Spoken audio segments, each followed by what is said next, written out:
So this week, I was reading through a list of fears that people experience, and I was doing that reading mostly because I have a really exciting life. And so I was reading through this list of fears people have, and on the list are some very common fears you would expect. One of them is nyctophobia. That's being afraid of the dark. Anyone here afraid of the dark? You guys are never honest. I know someone here is afraid of the dark. If you are, we can raise the lights for you a little bit so everything can be calmer for you. What about arachnophobia, fear of spiders? Yeah, that's what I'm talking about. Someone's afraid of spiders. I saw a few crawling through the building earlier, just so you know, okay? But listen, you don't need to be afraid of spiders. Spiders are harmless, and they're way more afraid of you than you are of them. So you don't need to be afraid of spiders. This new word I learned, it's aphidophobia. Aphidophobia is the fear of snakes. Somebody, come on. I openly confess, I am deathly afraid of snakes. And do you know what I hate?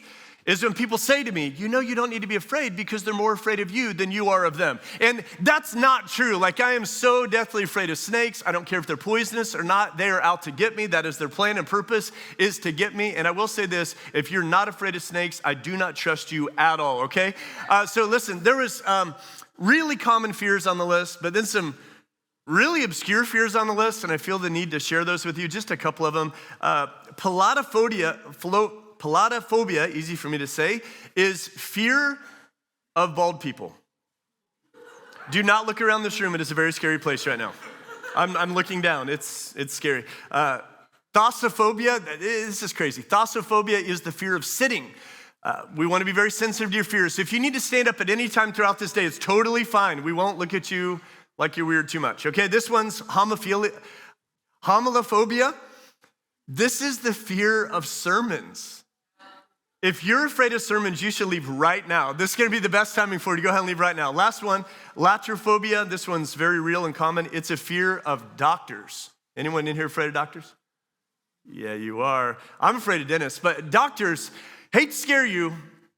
There's probably a doctor in this room, maybe sitting in your section. And we all have fears, but it's interesting to me that someone would be afraid of a doctor. Like, doctors spend like a decade of their life studying and preparing to preserve life and to protect life and to care for life, and yet people are scared to death of doctors. It's crazy. I'm not a psychologist, but I believe this, I really do. I don't think people are actually afraid of doctors, because that white coat doesn't exactly create the same fear of the furry spider that may be crawling up your leg right now, okay? That doesn't create the same sensation. I think people are afraid of what a doctor might discover, of what a doctor might say. Because we know, I think we'd agree, that maybe the most fear-inducing conversation is when a doctor comes in the room, closed the door, and said, hey, why don't you sit down? We need to talk. Because when a doctor begins a conversation that way, it's not going to be a conversation about how strong your vital signs are and that the test came back negative and that the cancer is in remission. That's not going to be the conversation you're about to have. When a doctor comes in and says, hey, you may want to sit down, we need to talk, it's going to be a conversation that your vital signs are weak, that the test came back positive, that the cancer is spreading and very, very quickly, and we need to talk, there's a critical issue. These are the kinds of conversations we'd rather avoid, but the conversations we need to avoid are oftentimes conversations we need to have the most. That's true physically, it's also true spiritually. If you're here last week, you realize we're sort of back to where we began. If you weren't here last week, you need to know we started a series of teachings from the Bible. We always teach from the Bible on money. And for a lot of us, money is a topic we'd really, really rather not talk about with anyone at all in any place, especially in church. It's very uncomfortable, and yet it's because it's uncomfortable, it's one of the topics we need to talk about the most. We've called this series Money Talks for just one reason. Money Talks. Money talks. No matter how much you have or how little you have, the way you handle money says a lot about who you are and what you're all about. The way you make money and save money, invest money, spend money, hide, hoard, lend, loan money, protect money. It says a lot about who you are and what you're all about. Money, it exposes our fears and our commitments and our priorities. Money, what it also does, it exposes our allegiance. And so whether we like it or not, and whether we like what it says or not, money speaks very loudly about every single one of us. And so the $1 million question we really asked last week, and we'll look at again this week, is what does your money and the way you handle money say about you? Only you know, I can't tell you, but it says something. Now, I admitted to you last week that that's a difficult question to objectively answer about ourselves. And so what we're doing in this series, this weekend and next weekend, we are taking a look at some people in the New Testament book of Luke. Stories Jesus taught, people Jesus interacted with. We're looking at how they handled their money, what they're handling the money said about them, and then what it might say about you and also about me. And so last week, we looked at a story in Luke chapter 12, this incredible parable Jesus told. Parable is just a story. And he told this incredible story about this guy he was a farmer, and he had this really, really bountiful crop, so much so that he didn't have room in his barns for it. And so he said, what am I gonna do? He said, I know what I'm gonna do. I'm gonna tear down my barn. I'm gonna build a bigger barn so I have room for my big crop. And we would think, man, that is so wise, dude. Like, that's so responsible. You're really savvy financially. Like, way to go. Tear the barn down and build a bigger barn so you could say more and more and more and more and more. And God, in the story, said, you are a fool. And what we learned is that the reason God called the guy a fool is because he invested his whole life, including his money, in the temporary and didn't invest a second or a penny in the eternal. And God said, that's a foolish way to live. You don't want to live that way. Today, the person we're going to look at is found in Luke chapter 21. Her story is actually also told in Mark 12. We're going to look at Mark 12 because it provides more of the details of the story. So Mark 12, verse 41, it says this. Said, Jesus sat down opposite the place where the offerings were put and watched the crowd putting their money into the temple treasury. Now, to really understand the way this scenario is going to unfold, you have to understand that the Jewish temple, it wasn't like the way you would think about a church building, okay? It wasn't like this. It didn't have like a cute cafe and coffee and comfortable chairs and like screens, and it didn't have a drum set, okay? It didn't have any of those things. It was different, and the way they gave was different. Maybe you grew up in a church where they would pass an offering plate or an offering sack. That's how you gave. That's how it was when I grew up in the church. It wasn't like that in the temple. In the temple, they had this place where you gave, and it says in verse 41, Jesus sat down opposite the place where the offerings were put. So they had a place for it.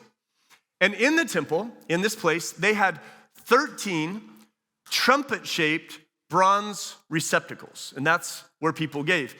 We have 2 very boring rectangular black boxes on the back wall. Maybe one day we'll upgrade to the trumpet-shaped bronze receptacles. I don't know, probably not soon, but that's how it was. They had 13 receptacles. They were all labeled so people knew exactly what it was they were giving to. And the Bible tells us Jesus is sitting in that corridor or that hallway. He's just watching people as they give in these receptacles. And this is what it says in the second part of verse 41. It says, many rich people came and threw in large amounts. Now you have to do a little reading between the lines to understand what it is that's actually happening. So they were bronze metal receptacles. People gave in coins. And so when it says these rich people came in and gave these large gifts, here's the experience that happened in the giving area of the temple as Jesus is watching. They would show up, probably strut in, I assume is what they did. And then they would give their gift. They'd be like,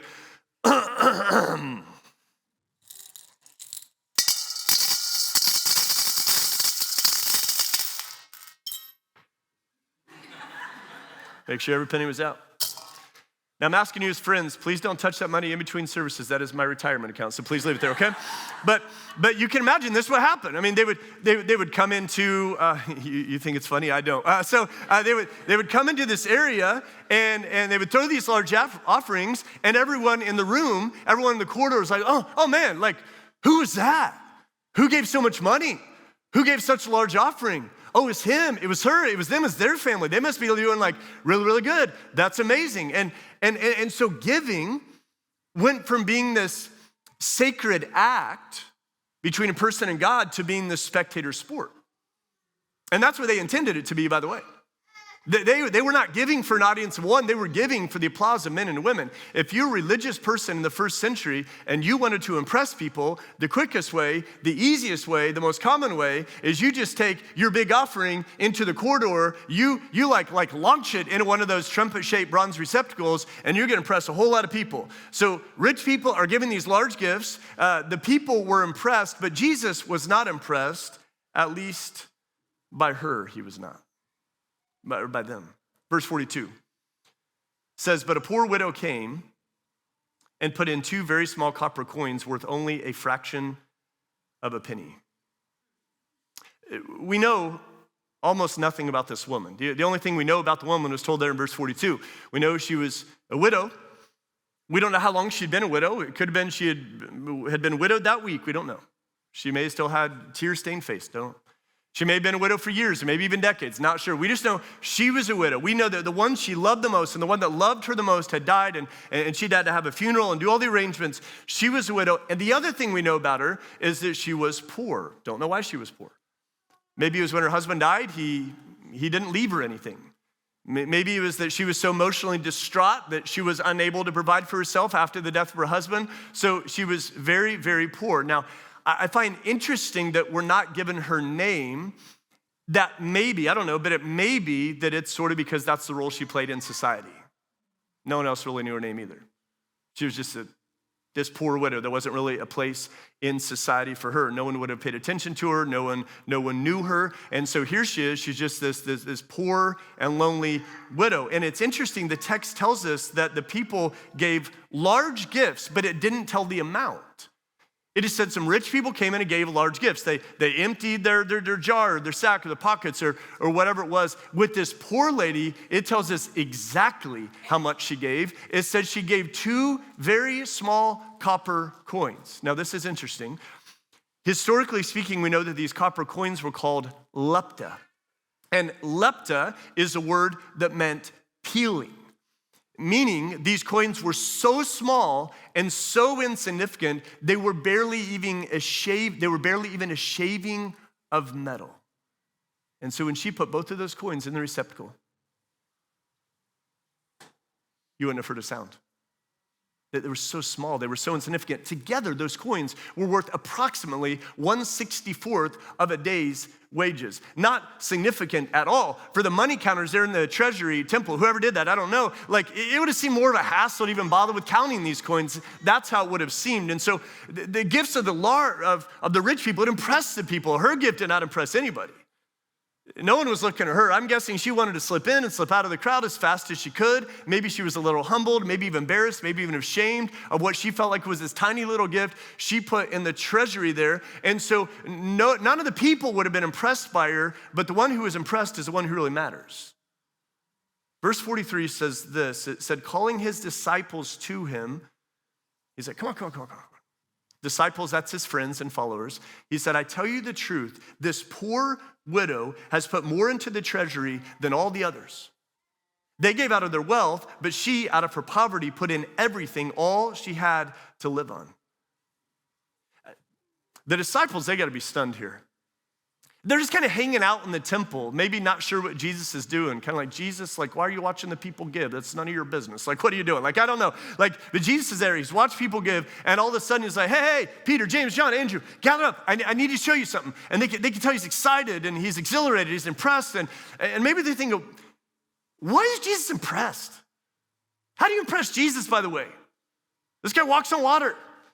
This guy take a little Happy Meal and he could feed thousands of people. This is the same guy that would touch blind eyes and they could see, and the deaf and they could hear, and the lame and they could walk. This is the same guy that once showed up at a home where a little girl was dead and her family was weeping and wailing. And he said, no, she's not dead. She's just asleep. And he said, little girl, get up. And she did. How do you impress Jesus? Well, he's impressed by something, and so they came over, and he starts pointing to the crowd, and I'm sure that they think, oh, we know what's going on. It's like someone just came in and gave the biggest financial gift Jesus has ever seen, and he wants us to see it to apply. That's what he's doing. Or maybe there's someone that's like literally dragging in bags of coins because it's so heavy, they can't even pick up the bags, and he wants us to like watch it happen and then clap all together. Like maybe that's what it was. And he's like, no, stop with the dumb ideas. That's not what it is. He's like, there, look at her. And that's when they see this poor, old, maybe hunched over widow that's like scurrying out of the crowd. She was someone that no one else would have even noticed. And Jesus said, no, I want you to see her. Jesus was so impressed by her. And we know this. I'm not like having to make this up. We know Jesus was so impressed by her because he included her story in the Bible, not just once, but twice. And let me show you why that's so significant. John chapter 21, verse 25. It's one of my favorite verses in the Bible. I say that every week, and it's because it's true. John 21, 25 says, and so John is finishing up his gospel right here, and he says, Jesus did many other things as well.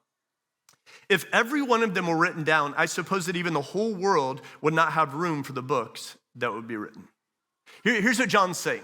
He's like, my gospel, my good news writing, my introduction to Jesus that I want you to have, it's over now. I don't have any more ink. I don't have any more time. I don't have any more paper to write.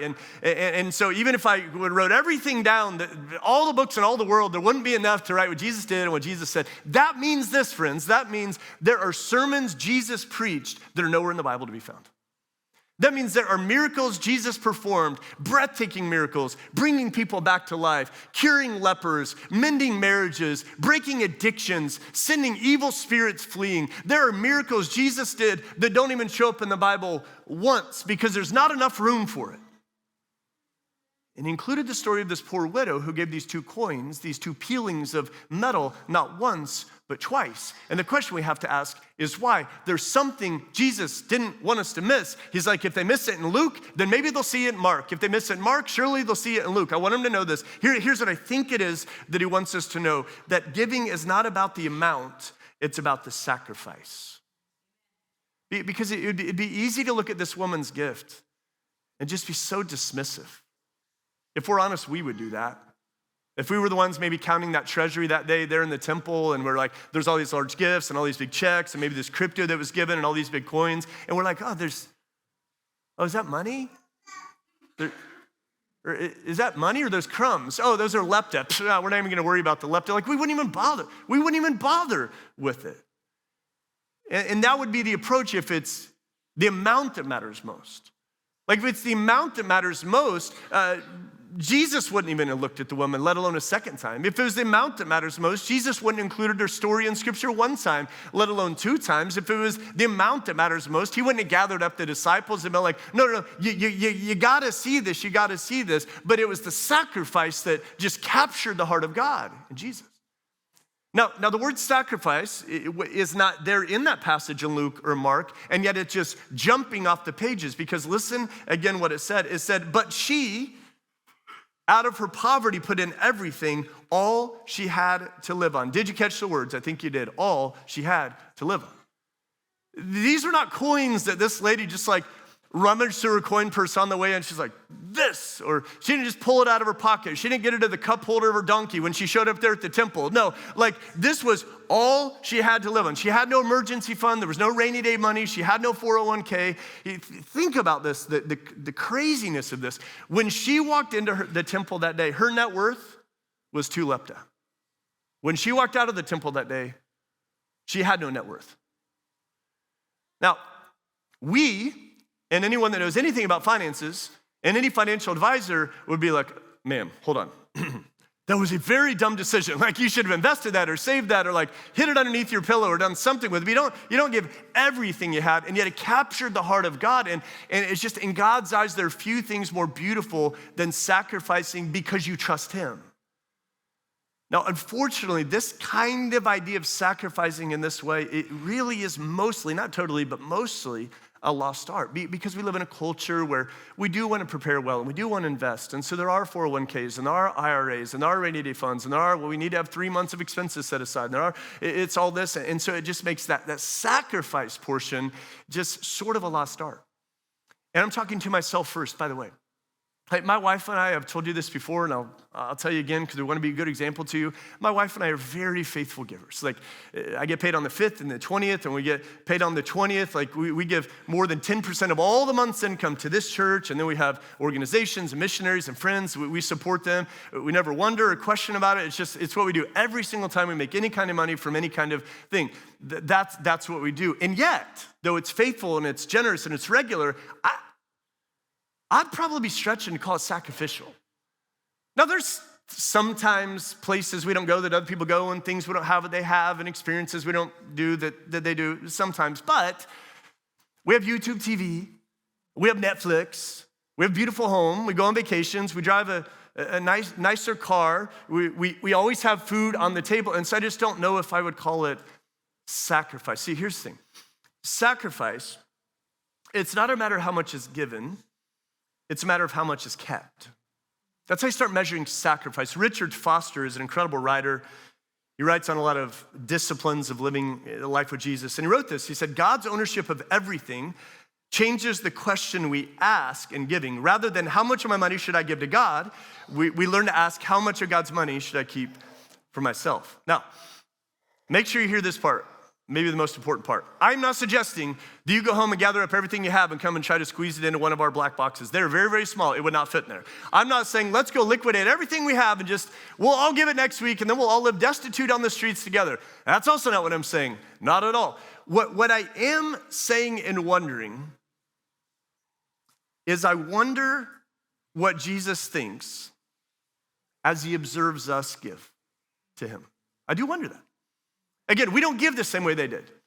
They had this corridor, they had this place, and they would wander in and out of all throughout the week, and they would give and give and give and give, and he could sit and watch them give. Obviously, we have a different experience now. Our giving mostly is online, different. But I'm saying if we did give how they gave, and Jesus did sit and watch us give the way he sat and watched her give, just like what would he think? What would he say? Would he notice? Would he be impressed? Would he gather up all the angels in heaven and all the disciples and be like, you got to see this. These people trust me so much. They're not only giving generously, they're sacrificing. Just what would he do? What I'm saying is, I just think it'd be amazing. We're a new church, 18 months old. I think it'd be so great to be a church that our generosity captures the attention of God. I don't mean earn the favor of God. We already have the favor of God. Some of you need to hear me saying that because you are living and you're grinding, and you're working, and you're performing, thinking, man, if I just had the favor of God. I've got really good news for you. You already have the favor of God. We don't need to earn the love of God or the grace of God or the mercy of God. We already have all of that. He's so abundantly generous. We already have all of that. That's not what I mean. What I mean is that with our generosity, it would capture the heart of God, that we'd be people that would not merely give out of excess, but we'd give him our first and our best in a way that starts moving towards that idea of generosity and sacrificial giving. Now, undoubtedly, because I don't know all of you and all of your stories, that there's some of you living that way. There's some of you, you could point to me what you've sacrificed. You're regularly sacrificing, or you did sacrifice to help this building be built years ago, or to help a missionary go on the field, or to help hire your new preacher years ago, whatever it may have been. There's some of you that right now, you're living at a lower socioeconomic level than you could because you're like, man, the kingdom matters. There's finite time, but there's infinite need, and I'm going to invest and I'm going to work in that way. There's some of you doing that. Man, just way to go. That's just culturally not true about most of us. Now, Jesus, he was impressed by this woman, and if he was able to say, hey, lady, well, he knew her name, I don't, so he wouldn't have said, hey, lady. He would have said, hey, Samantha. I don't know what her name was, but he would have called her by name, and if they were able to have coffee together, here's what I think he would have said. He would have been like, hey, I saw what you did. And I just want to say, well done, and carry on, because I got you, because I own it all. I own cattle on 1,000 hills. All the gold and the silver in the world is mine. I actually spoke, and all of this came into existence. I just want to privately let you know I saw it. Well done, carry on. And then what I wonder is I genuinely also wonder, starting with me, what he would say to us and about us. Because remember last week we looked at that statistic about how George Barna did the research, and he found that about 8%, about 8 out of 100 people who say, man, I love Jesus, I follow Jesus, about 8% tithe. That means about 8% put him, first and best, and then, live on the rest. And here's what I think he would say. I think he would say, hey. And he would say this tenderly. Please know that Jesus is tender and meek and mild. He's so gentle and wonderful. But I think he would say, hey, let's sit down. We need to talk. Not in a threatening way, but in an inviting way. And he would want to have the conversation with you that maybe he would have had with that widow. Say, hey, I got it all. I own it all the needs you've had met up to this point. Do you know who met that? Me. Do you know who gave you the last breath? Me. Do you know who gave you that relationship? Me. Do you know who gave you that house? Me. Do you know who gave you that intellect and that ability and that opportunity and the shoes on your feet? That was me. And I think I'd say, let's just talk about that. And I can't speak for Jesus. I just can't. And I never even pretend to, but a question I think if he sat down with us, I think he would ask us this question. I think he'd say, hey, if you're not giving to God, and I would say generously giving to God, I think he would just ask, what's hindering you? And he would really just want to have that conversation. It wouldn't be like a mic drop, gotcha, oh snap moment. Like it wouldn't be that. It'd be like, let's just talk about this. And then he would listen and we would say, well, here's the thing, Jesus. It's like, man, life's expensive, and like I've been out of work for a while, and I got college tuition, and I got to put my kids in college, and my wife lost her job, and we're trying to get ready for retirement because we're really, really far behind, and like our house insurance is an issue we got to deal with, and like we got like health insurance, and just like gas prices and eggs, Jesus, like all these things, and he'd be like, I know. But he'd say, but let's get under all of that. Because there's another layer. You're telling me about the symptoms. I want to get to the root and be like, well, what do you mean? And I think Jesus would say, here's what's going on. It's fear.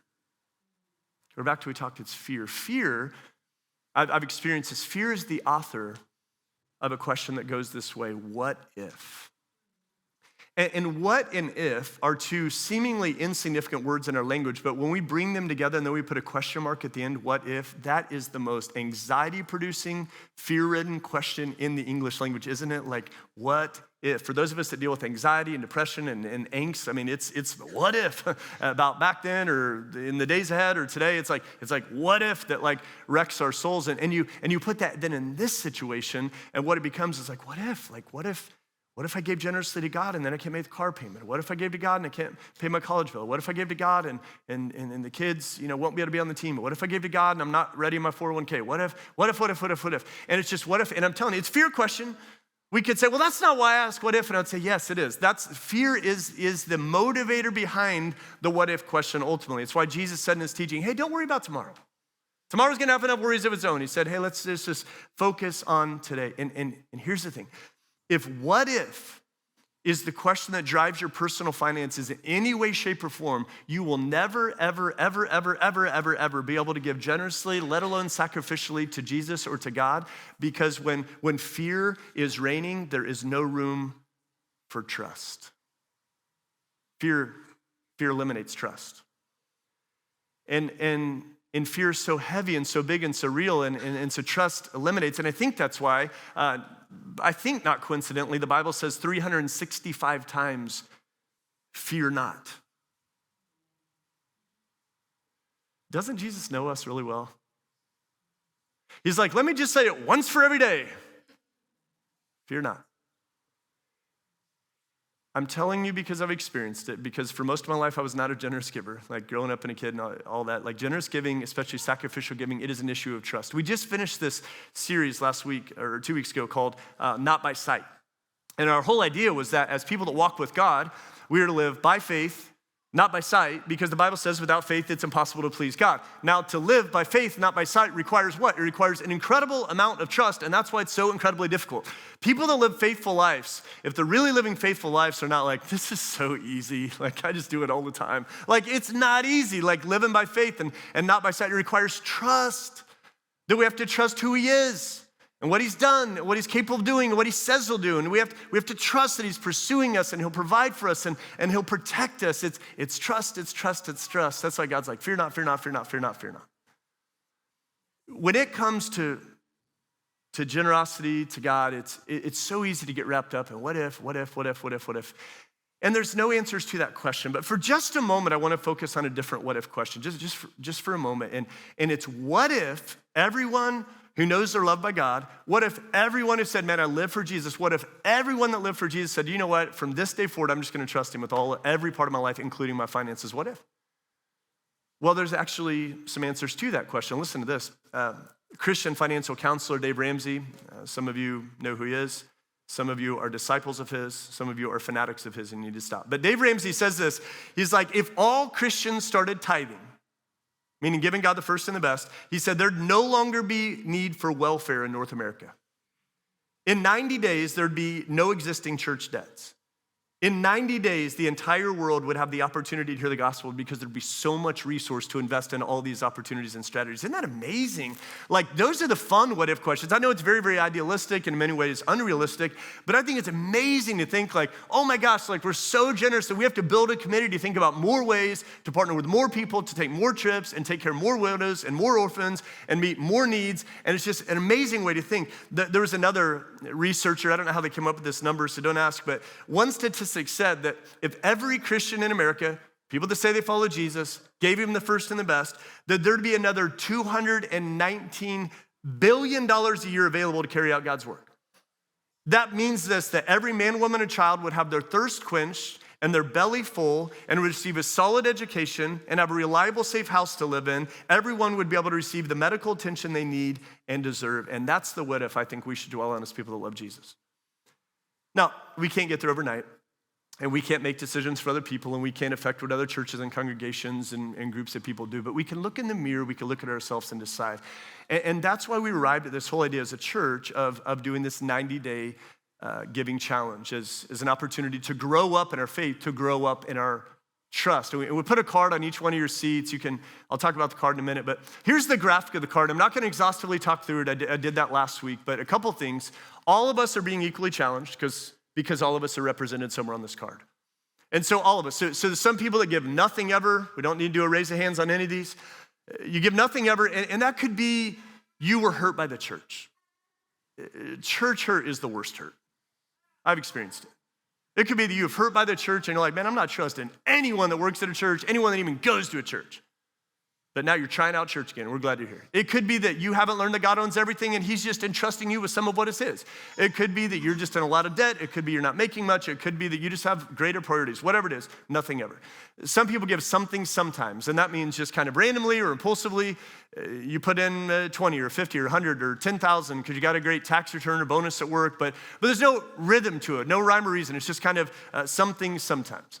Then there's intentional regularly.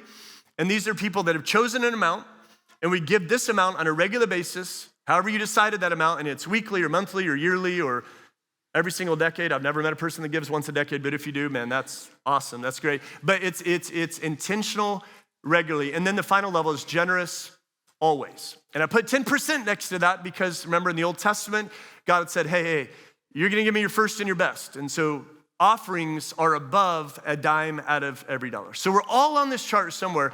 And the point of this challenge is wherever you are to use this an opportunity to grow up in your faith, to grow up in your trust, and for all of us to get to generous always as quickly as possible. Now, anytime in church you talk about money, and I've been a pastor for 20 years. I started when I was 8.5, so I've been a pastor for a really, really long time, and I've talked about money a whole lot in church. And actually, I love to talk about money because I know just the freedom it can provide in people's lives. And so anytime I talk about money or there's a challenge or something, there's all these questions that get stirred up. And one of them is always, how's the church doing financially? Like, are we sounding the fire alarm? Are we in trouble? Or like, why are we doing this thing? Is the church okay financially? Let me answer the question for you. So we're fine. Everything's fine. Okay, we're not locking the doors today. We're fine. But let me explain our journey to you as a church. We're a brand new church. And as a brand new church, there's a few things you need to do. The most important thing is you want to reach people because we are all and always about people. So we're reaching people. That's good. There's people in this room. I love that. We have humans in the room. But one of we want to be a sustainable church. And to be a sustainable church, you have to become financially self-sustainable. So does your company, so does your workplace, so does your family. You have to be able to depend upon your own finances. Now, we are so fortunate that we have had and have churches all across the country, individuals all across the country One of them is here this morning visiting, who has generously and sacrificially given so we could renovate the building and have a staff and have opportunities and have events, which is where we met many of you to begin with. And so they give to a new church to help it have the first several years to get up off the ground and then be able to become self-sustainable. We have to become self-sustainable. That's obvious math. Like, we're on that path. We're on that path. Now, do we need to accelerate on that path? We really do need to accelerate on that path. But as a church, we're doing fine. We're not going without anything. We're doing fine. It has nothing to do with why we're doing this series. Let me calm your fear. The reason we do a series on money is because Jesus wouldn't stop talking about money. And so to be a good teacher like Jesus, I actually need to talk about money more, not less. So we've answered that question. We need to become self-sustainable financially. We do need to accelerate over the next 18 to 24 months. But I want to tell you why we are doing this series and why we would do this challenge. Primary and secondary motivation for it. Primary is this: God doesn't need our money, but he wants our hearts. If you're here at this church for the next 20 years, until I retire, you're going to hear me say this like 1 million times.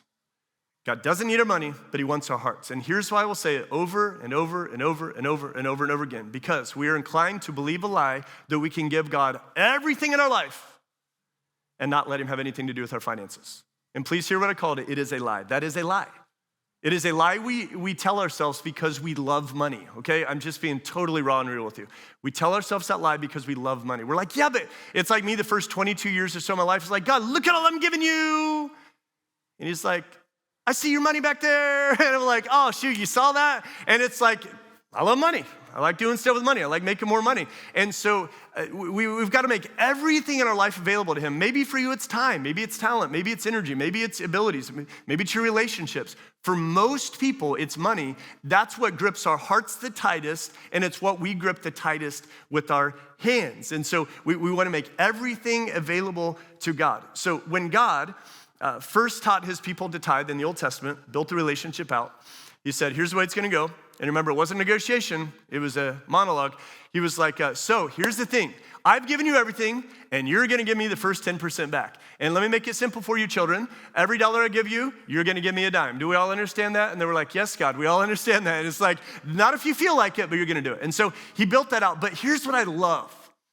That instead of just telling them what to do, more importantly, he told them why, what to do. He said, so that you will learn to revere the Lord your God always. You understand the connection, right? He said, you're going to give me your first and best of your flocks and your crops and your resources and your tax return, your everything, because if I'm first in your finances, I'm going to be first in your life, and if I'm not, I won't. And he wants to be first. Like, let me just ask you this as a little exercise. If you have a spouse, or even like a girlfriend or boyfriend that's going to become a spouse, how would it go if later on today you said, hey, baby, I want to tell you something. It's going to warm your heart. I evaluated this morning, and you're fourth in my life. Good luck with that. You're going to be single tomorrow, okay? And so, like, imagine God. He's like, no, I just want to be first in your life. And do you know why? We're first in his. So there's that. So he doesn't need our money. You don't need to line his pockets. He's good. But he wants our hearts. And then the second part of why we resource in the church, we have a huge vision for our community. And I'll never apologize for it. We have a huge vision for our community because God has a huge vision for our community. Here's what we believe. We exist, here's our mission, to help people find and follow Jesus. By that, I mean to give their whole life to Jesus. And we absolutely believe this. Nothing will change my mind. We'll never say anything different in this place. We believe every single person needs Jesus. We believe that. And I believe that because Jesus believed that. He said, I am the way, the truth, and the life. No one comes to the Father but through me. But he also said, but everyone's invited. And otherwise, in other words, he said to us, get as many people as you can to me as fast as you possibly can, because I'm everything. I give abundant life. I give eternal life. I give forgiveness. I give grace. I give mercy. And if you don't have me, you're going to spend all of eternity separated from God. And there's a word for it. It's called hell. I want, and we want heaven to be filled to capacity. I don't want anyone to have to live their life separated from Jesus or from God. So do we have a huge vision for our community? We absolutely do. We want everyone to know Jesus, to find Jesus, and to follow Jesus. And so I will just give you this as a little extra bonus here. If you want a church that's just going to kind of play it safe and be happy with who we are and keep our doors locked because we don't want anyone here that doesn't look like us, act like us, believe like us, or vote like us. And we don't want to take any risk, and we're not going to be filled with courage and faith. You need to go ahead and find another church. You will not like this church because we're going to go all in and all out to make sure everybody, your neighbors, friends, coworkers, family members, teachers, students, teammates, have the opportunity to find and follow Jesus. That's the church you're in right now, and that's what we're going to do. This 90-day giving challenge is just a great opportunity for all of us to grow up, to lean in, to level up for this mission in our relationship with God. And for some of you, you're like, yeah, I've done this forever. Keep growing. I'm going to keep growing too. For some of you, this is going to be so scary. You're like, I've never done this before, and I've always been skeptical, and I've never trusted before, and I just don't know about that. And it's going to be a discipline. I mean, every discipline takes some time to learn and grow, and it's gonna take some time. But you gotta start somewhere. But here's what I know, that the more you learn to be generous to God and find the way that changes your own heart and how it helps other people experience the hope that you also have, you're not gonna be able to help but to give. You're going to move from giving out of what is left to giving him the first and best and trusting him with what is left to take care of you. Let me say that again, that you're gonna move from giving out of what is left, if any, to giving your first and best and trusting him to take care of you with what is left. So here's what I want you to do. All of us, my family will be doing it too. When you leave today, take the giving card with you. That is yours to take. Put it somewhere prominent. Put it somewhere you're gonna see it. Put it on your mirror. Put it in your car. A lot of you, what you should do is tape it to your iPhone so you can see it for 8 hours a day, okay? So take it somewhere where it's gonna be prominent, and every single time you see it, if you would just pray this one-line prayer. God, what do you want to do in me and through me? And then just listen. Please notice what the prayer is not. The prayer is not, God, what do you want from me? The prayer is, God, what do you want to do in me and through me? Just pray the prayer, pray the prayer, pray the prayer, pray the prayer. Listen, he'll respond. And just respond accordingly, whatever it is, not just for 90 days, but for all your days. And that's what I'm going to be doing, and my family's going to be doing as well. Let me pray for you. God, we are so thankful. Lord, there's times we have these uncomfortable conversations. Lord, if we took out of the Bible all the times you said something uncomfortable, the Bible would have 3 pages left. But God, I'm glad you were willing to say uncomfortable things, because that's what transforms us and changes us and sets us free. God, I know, because I've lived it, that when it's uncomfortable, you're giving us an opportunity to live with a greater level of freedom. But we get so used to being shackled and in bondage, God, we kind of like it. Especially when it has to do with money. We kind of like being shackled to money. But God, would you set us free? Would you let us be people that give to you and your work generously, not because we feel like it's a burden, not because we feel like we're supposed to or have to. I'd say don't even bother. But joyfully, with a smile, with laughter, knowing that when people give, in the end, it results in people stepping into the ocean tonight to say yes to Jesus. Lord, that's ultimately, we want you to be first in our life, but we want other people to also say, God, you're first in my life. Let us be that church, God, that would capture your attention with our generosity, not just to each other and not just in this place, but to our community. We want to have a laughable level of generosity in this place. And Lord, let us all just take a step, move a rung up, open our arms open, and just say, God, we don't get it, we don't understand it. But what we do know is we trust you. We love you, Lord. Thank you for all you've done and all you will do as we grow up. And we pray this in Jesus' name, amen.